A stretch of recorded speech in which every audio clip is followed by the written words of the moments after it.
Generator by Frank. Before I turned the generator.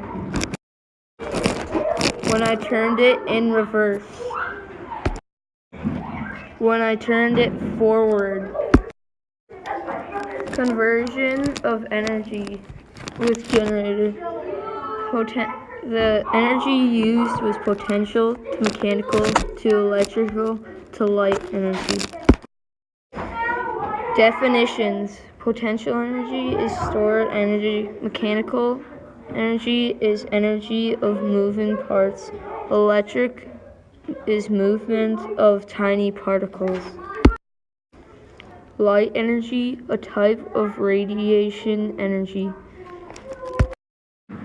The human want or need. This helps us with using energy by movement so we can always have energy. Conclusion. In this lab, I learned that energy conversion can be used with generators. When you turn the lever forward, it would turn green.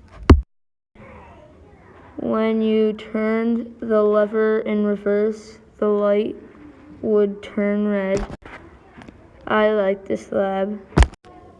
THEEND